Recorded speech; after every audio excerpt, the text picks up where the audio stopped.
Assalamualaikum warahmatullahi wabarakatuh. Bismillahirrahmanirrahim. Alhamdulillahirabbil alamin. Wassalatu wassalamu ala asyrafil anbiya'i wal mursalin Sayyidina wa nabiyina Muhammadin sallallahu alaihi wasallam wa ala alihi wa ashabihi wa man tabi'a sunnatihi ila yaumiddin. Subhanaka la ilma lana illa ma 'allamtana innaka antal alimul hakim. Allahumma 'allimna ma yanfa'una wa zidna 'ilma wa arinal haqqa haqqan warzuqna ittiba'ah wa arinal batila batilan warzuqna ijtinabah waj'alna min ibadikas sholihin. Amma ba'du. Bapak-bapak, ibu-ibu, kaum muslimin wal muslimat, jamaah kajian fikih yang dirahmati Allah Subhanahu wa taala. Kita masih membahas tentang sunat wudu. Kajian yang lalu sudah kita kaji sebahagian sampai sunat yang ke-7. Yang akan datang adalah sunat yang ke-8. Kajian yang lalu sudah kita bahas sunat yang pertama, yaitu membaca bismillah saat memulai wudu. Sudah kita jelaskan. Yang kedua, membasuh dua telapak tangan sebelum berwudu. Sudah kita jelaskan juga. Yang ketiga, berkumur-kumur dan membersihkan hidung, menghirup air dengan hidung. Sudah kita jelaskan ini. Yang keempat, bersiwak sebelum berwudu. Yang kelima, menyelang-nyelingi jenggot yang tebal. Menyelang-nyelingi jenggot yang tebal. Yang keenam, setiap basuhan tiga kali. Karena sudah kita jelaskan bahwa yang nomor 6 ini berbeda pendapat ulama. Ada yang mengatakan untuk membasuh kepala itu, untuk menyapu kepala cukup 1 kali. Tetapi ada yang berpendapat tetap dianjurkan 3 kali. Jumhur ulama mengatakan untuk sapuan kepala cukup 1 kali.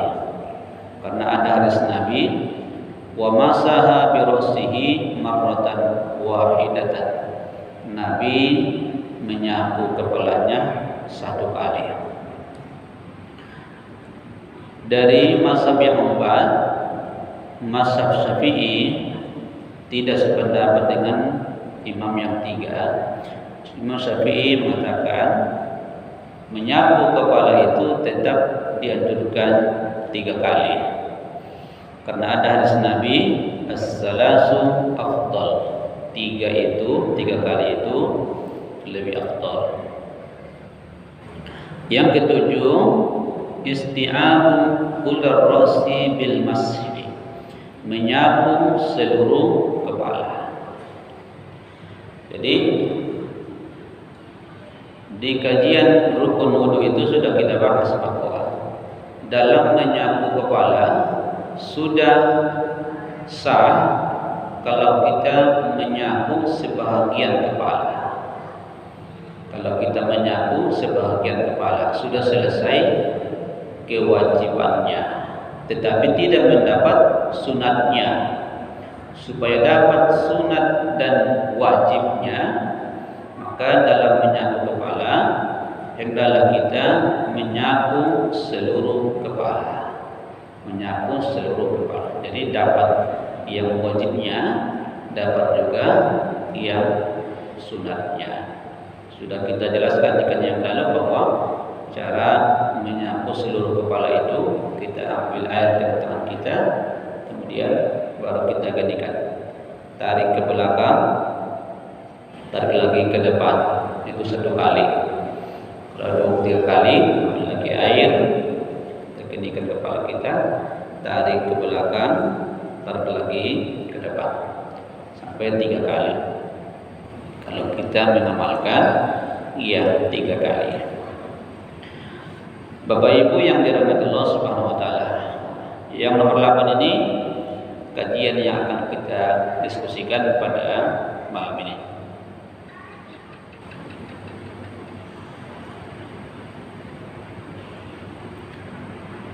Menyapu 2 telinga.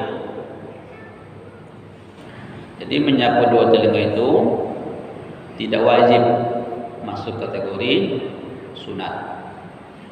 Tapi nanti ada perbedaan pendapat dari mazhab Hambali.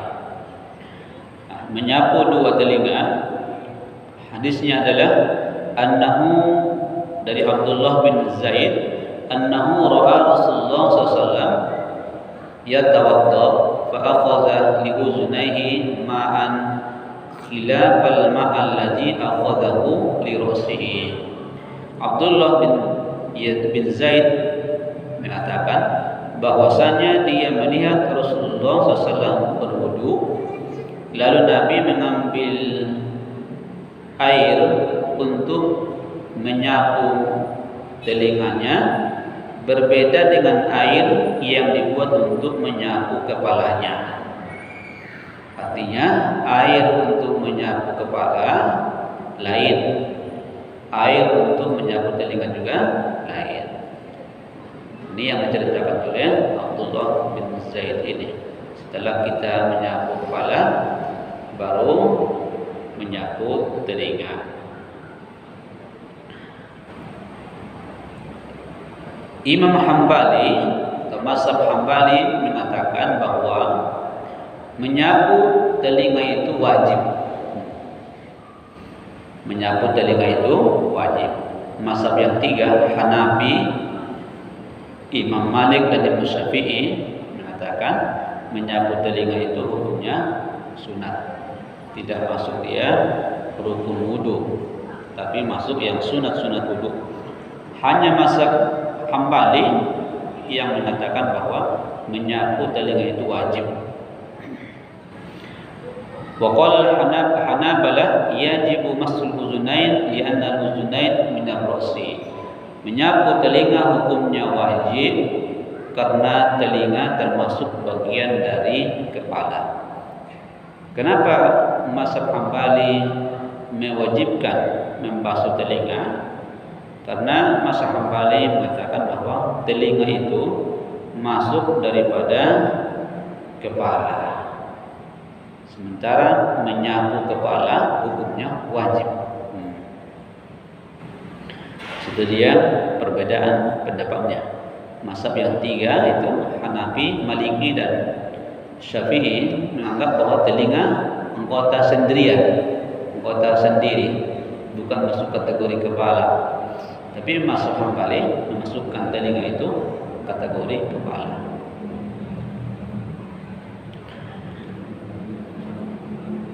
Pegangan yang diambil oleh mazhab Hambali adalah hadis Nabi, al-uzunani minar ra'si.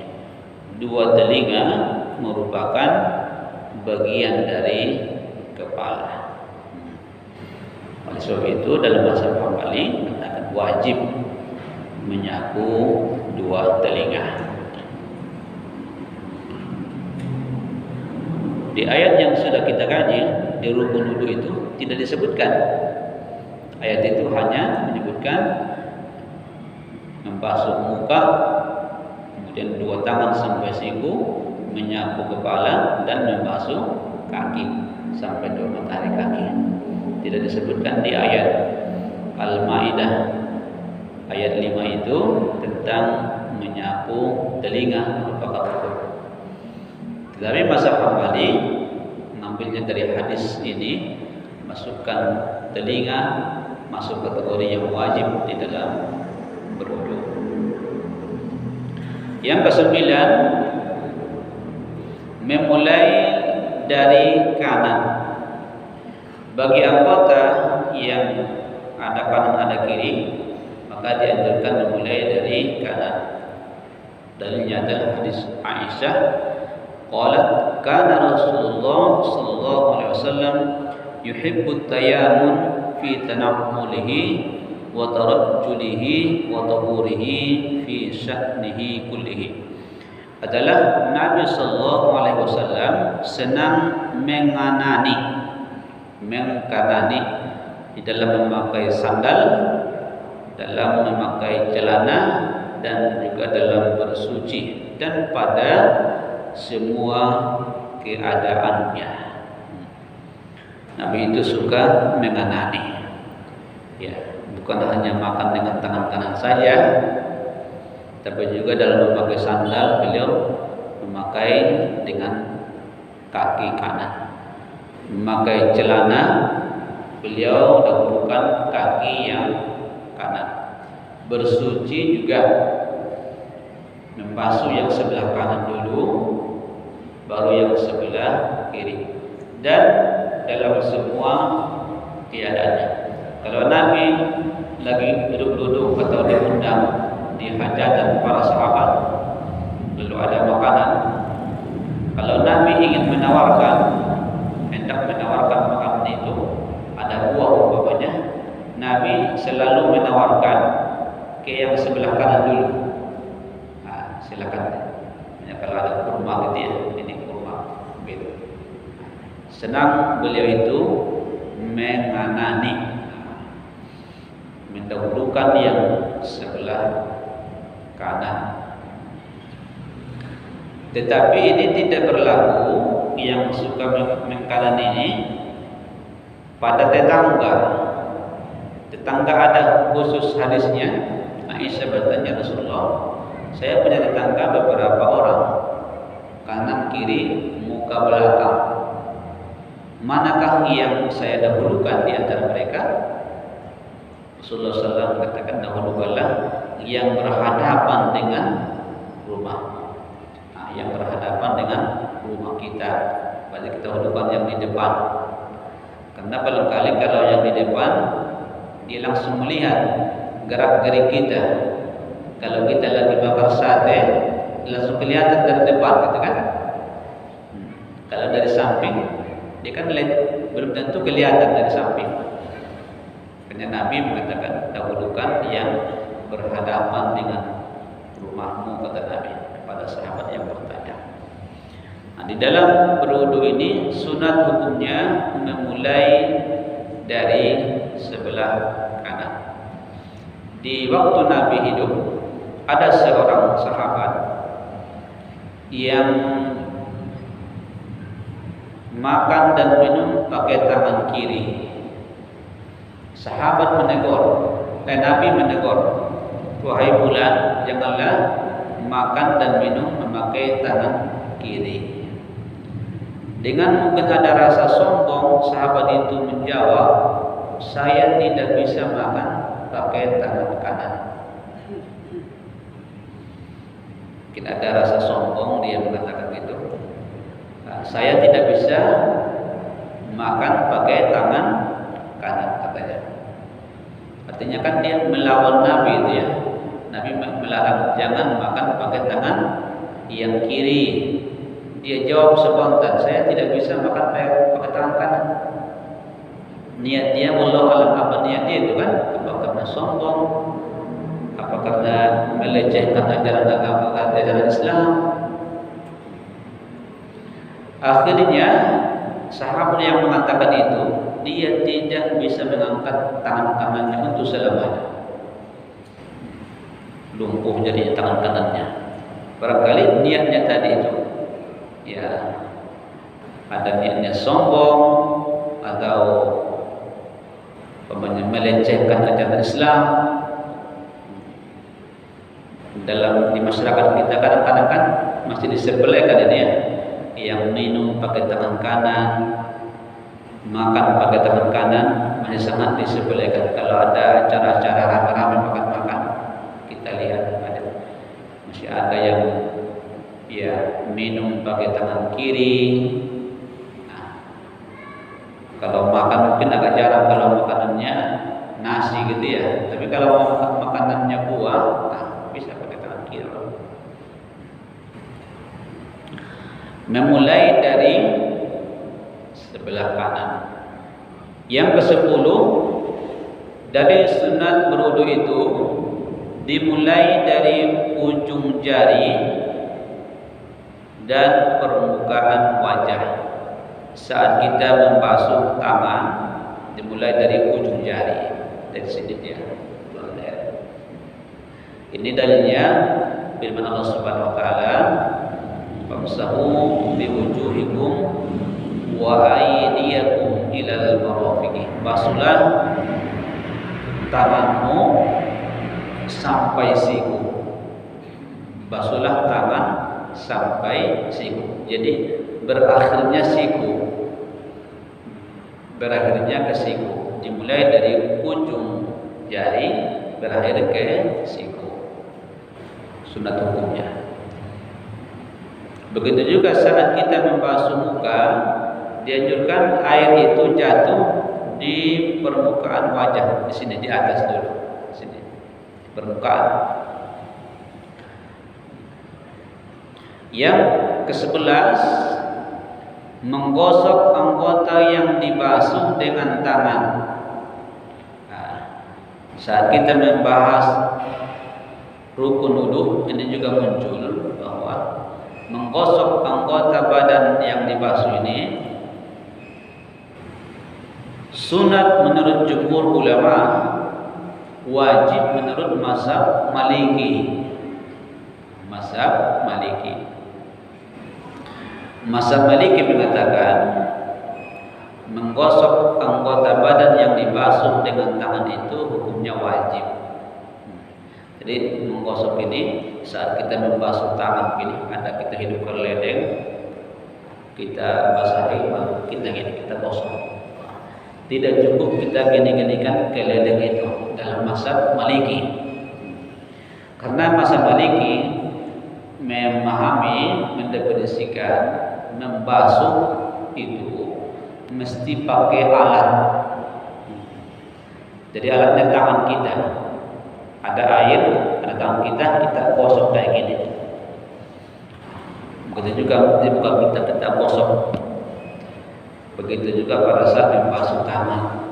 Kalau tidak digosok dengan tangan, tidak digini-ginikan, digosokkan, mazhab Maliki menafsirkannya itu bukan membasuh, tetapi menyiram muka, menyiram tangan, menyiram kaki.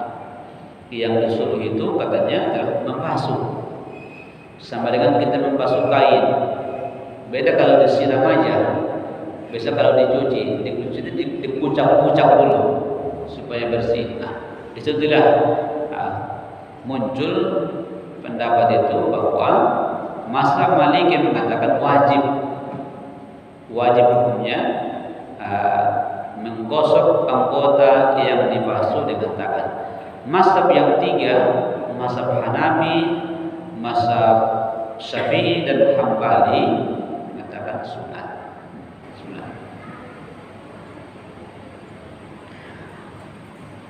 Sebagaimana sudah kita sampaikan di kajian beberapa waktu yang lalu, kalau ada ulama yang mengatakan wajib, ada ulama yang mengatakan sunat, maka seharusnya jangan kita tinggalkan. Bahasa fikihnya supaya tidak terlalu jauh dari yang mewajibkan. Ada yang mewajibkan, kita tinggalkan, kan kita terlalu jauh. Ada yang mengatakan wajib itu, kita tidak kerjakan, kan terlalu jauh. Tapi ada yang mewajibkan, ada yang mengatakan sunnah. Kita kerjakan walaupun dalam keyakinan kita itu sunnah. Kalau sunat dengan kewajiban tidak begitu jauh. Tapi kalau sunat dengan meninggalkan jauh sekali. Nah, kalau ada yang mengatakan wajib, ada yang mengatakan sunnah, maka seharusnya kita jangan meninggalkannya. Ya, pendapat ini kan pendapat namanya ihtimal lis-shawab, ihtimal lil khata. Kemungkinan benar, kemungkinan salah. Begitu pendapat itu. Kemungkinan benar, kemungkinan salah, atau kemungkinan ya dua-duanya benar, bisa saja mazhab Maliki itu yang benar, bisa saja kan, yang mengatakan wajib. Kalau kita tinggalkan sama sekali, berarti kita sudah meninggalkan yang wajib. Tapi bisa juga mazhab Maliki itu salah, jadi jumhur yang benar. Jadi yang dua pendapat ini kan setiap pendapat begitu, kemungkinan benar, kemungkinan salah. Oleh sebab itu, kalau ada yang mengatakan wajib, ada yang mengatakan sunnah, kita menyikapinya sebagusnya jangan ditinggalkan. Ya, kita ambil walaupun kita memahami itu sunat. Bapak Ibu yang dirahmati Allah Subhanahu wa taala. Yang ke-12, menghadap kiblat.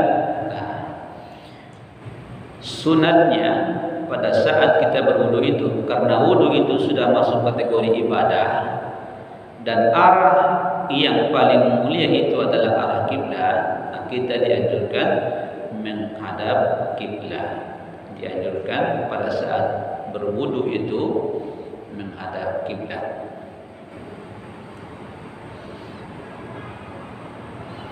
Kalau tidak bisa dari awal sampai akhir menghadap kiblat, paling tidak pada saat memulai wudu.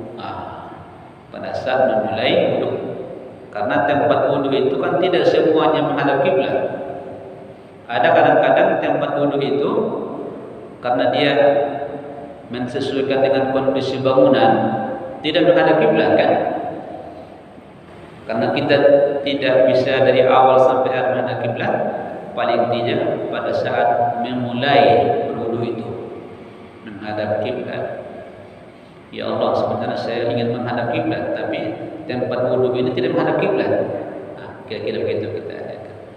Jadi kita saat memulainya itu berniat kita mulai dengan menghadap kiblat. Kalau tidak bisa dari awal sampai akhir. Yang ke-13, al-julus fi makanin murtafiq taharruzan anil qasalah. Duduk di tempat yang tinggi supaya jangan kena percikan najis. Ini kalau tempat duduknya yang kira-kira kotor. Kalau dia ada percikannya itu kira-kira najis, maka kita dianjurkan agak tinggi, duduk agak tinggi supaya tidak kena percikan-percikan yang kotor. Tapi kalau tempat duduknya bersih, tidak apa-apa. Yang ke-14, adamu takallum bi kalamin nas bila darurah li'annahu yashghiluhu an du'a al-mas'ul. Tidak berbicara dengan perkataan yang tidak ada kaitannya dengan wudu. Jadi saat kita berwudu, jangan berwudu sambil ngobrol, sambil cerita. Tidak dianjurkan, makruh hukumnya berwudu sambil berbicara-bicara yang tidak ada hubungannya dengan berwudu, tidak ada kaitannya dengan wudu. Kalau membaca doa boleh kan, ada kaitannya dengan wudu. Tidak boleh. Sunat hukumnya jangan sambil berbicara, ngomong-ngomong sama orang lain yang tidak ada kaitannya dengan wudu. Yang ke-14, berdoa saat membasuh setiap anggota. Jadi dianjurkan berdoa setiap kita membasuh setiap anggota wudu.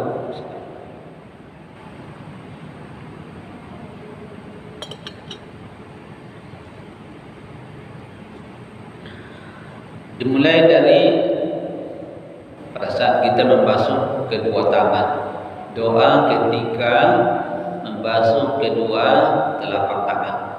Ini doanya.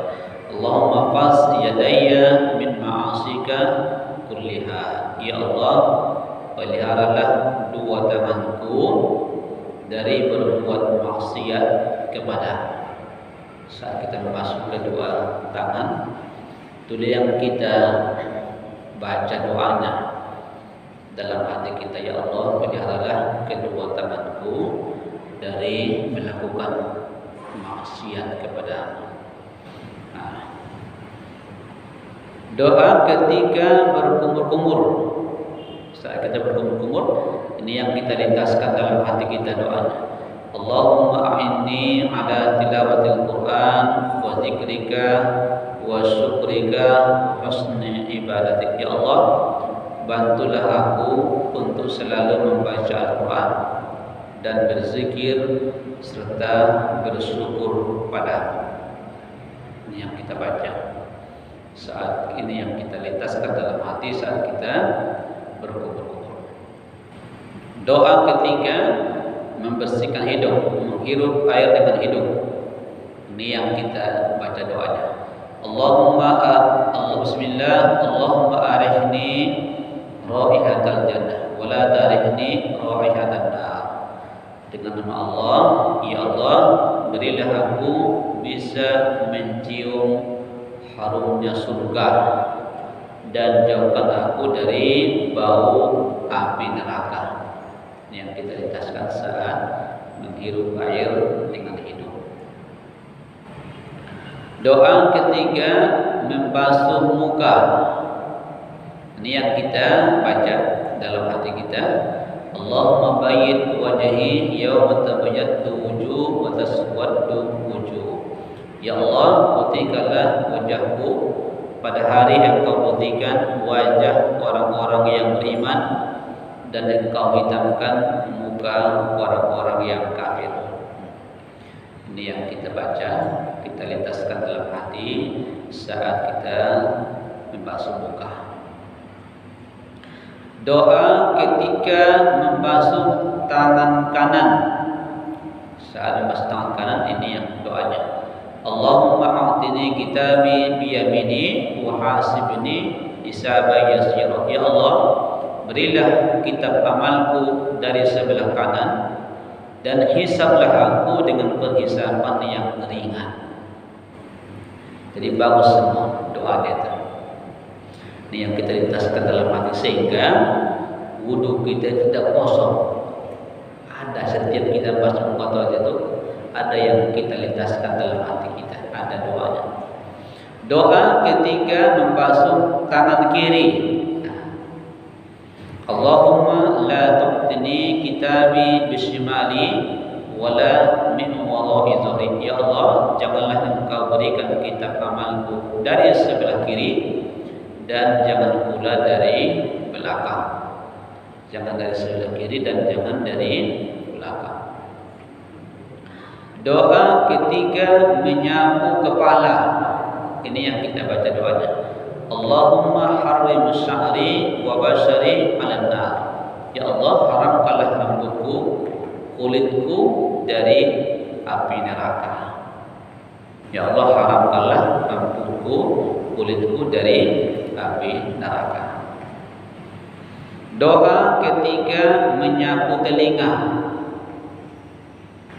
Allahumma ja'alni minal ladzina yastami'una al-qawla wa yattabi'una ahsana. Ya Allah, jadikanlah aku dari orang-orang yang bisa mendengar perkataan yang baik dan juga mengikuti kebaikannya. Bisa mendengar yang baik dan mengikutinya. Jangan masuk dari sebelah kanan, keluar dari sebelah kiri, kata orang kan, atau malah tidak masuk, mantul.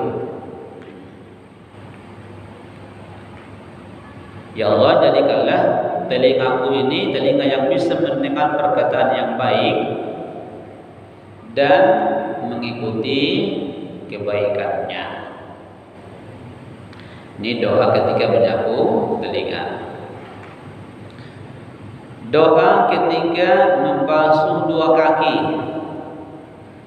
Allahumma sabbit qadamayya 'ala sirat yawma tazillul aqdam. Ya Allah, tetapkanlah kakiku di atas titian siratal mustaqim pada saat kaki-kaki pada tergelincir.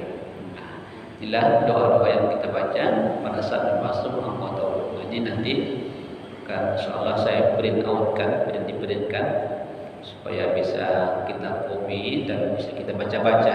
Nah, kita baca-baca doa-doa ini, doa-doa saat membasuh anggota Wa abaha ba'da Syafi'i ad-du'a bi hadil anaiyah. Sebagian dari mazhab Syafi'i menganjurkan membaca doa-doa tersebut. Doa-doa yang kita sampaikan ini dalam mazhab Syafi'i dianjurkan untuk dibaca. Nah, dibaca saat kita berbasuh muka tahu. Nanti akan kita insyaallah kajian yang akan datang kita print out untuk bisa kita baca-baca bersama, kita pelajari, kita hafal. Yang ke-16, tidak minta bantuan orang lain. Ini insyaallah akan kita kaji di kajian yang akan datang. Barangkali di antara Bapak Ibu ada yang ingin bertanya, dipersilahkan.